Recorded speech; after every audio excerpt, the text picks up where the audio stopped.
Velkommen. I dag skal vi dykke ned i den ketogene diæt, ofte kaldet keto. Måske har du hørt historier om vægttab eller ny energi, eller du er bare nysgerrig. Keto-diæten handler om at ændre, hvordan din krop får brændstof, at skifte fra sukker til fedt. Dette skift kan være transformerende og hjælpe mange mennesker med at føle sig bedst tilpas. Vi vil gennemgå det grundlæggende, fra videnskaben til praktiske tips, så du kan beslutte, om keto er noget for dig. Intet pres. Bare klar. Enkel information. Hver rejse er unik, og keto handler om at finde, hvad der virker for din krop. Det er ikke bare en diæt. Det er en livsstil, der fokuserer på at nære din krop med rigtige, hele fødevarer. Vi holder tingene enkle og overskuelige, perfekt til begyndere. Husk, tålmodighed er nøglen. Lyt til din krop og tag et skridt ad gangen. Lad os lægge forvirringen bag os og starte din vej til bedre sundhed. Jeg glæder mig til at være din guide på denne rejse.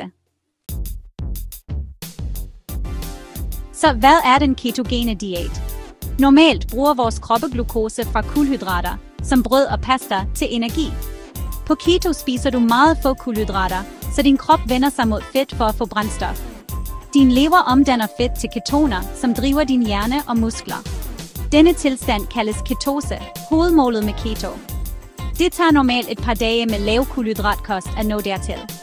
Keto handler ikke om at sulte.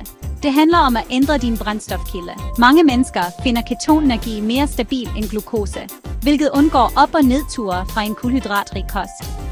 Tænk på det som at skifte fra hurtigt brændende papir til en jævnt brændende træstamme. Dette stofskifteskift er, hvad der gør keto så effektivt for mange. Det er en naturlig, tilpasningsdygtig måde for din krop at trives på. Det er kernen i den ketogene diæt. Lad os tale om, hvad du faktisk spiser på keto. Fokus er på makronæringsstoffer, fedt, protein og kulhydrater. Den typiske ketofordeling omkring 65% fedt, 20-25% protein og kun 5-10% kulhydrater. De fleste af dine kalorier kommer fra sunde fedtstoffer, avocadoer, olivenolie, smør, nødder og frø. Protein er moderat, tænk kød, fisk, fjerkræ og æg. Kulhydrater holdes meget lave, normalt under 20-50 gram om dagen, og kommer primært fra bladgrøntsager og lavkulhydratgrøntsager.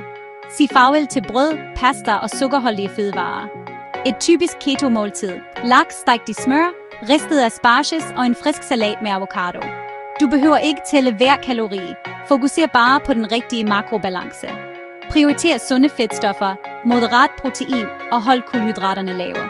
Denne enkle tilgang gør det nemt og tilfredsstillende at lave keto-måltider.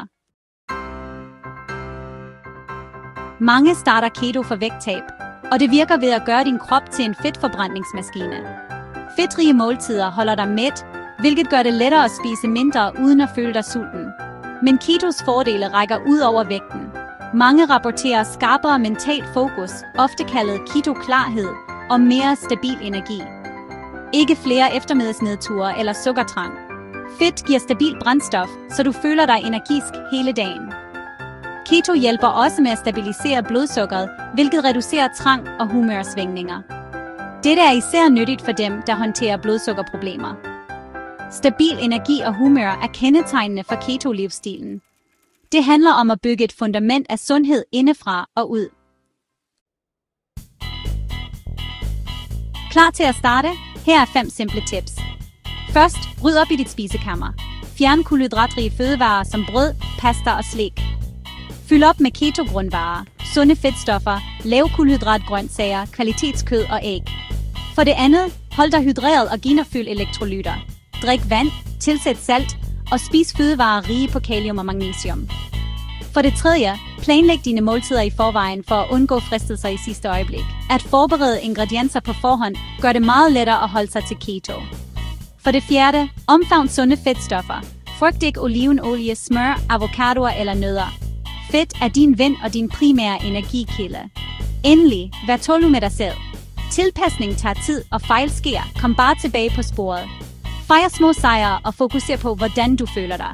Fremgang, ikke perfektion, er målet. Et positivt mindset gør din keto-rejse bæredygtig og fornøjelig. Keto har store fordele, men udfordringer kan opstå. Sociale situationer, som at spise ude eller fester, kan være vanskelige. Planlæg i forvejen eller spis, før du tager afsted. Keto-fødevarer kan være dyrere, men at købe i løsvægt, vælge billigere udskæringer og måltidsplanlægning hjælper. Motivationen kan falde over tid.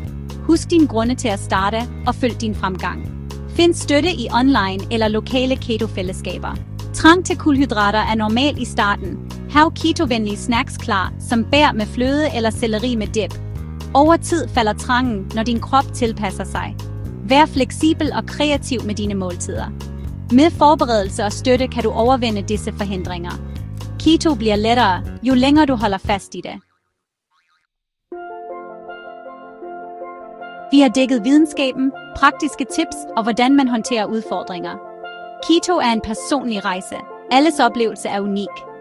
Din historie og dine spørgsmål betyder noget, og at dele hjælper også andre.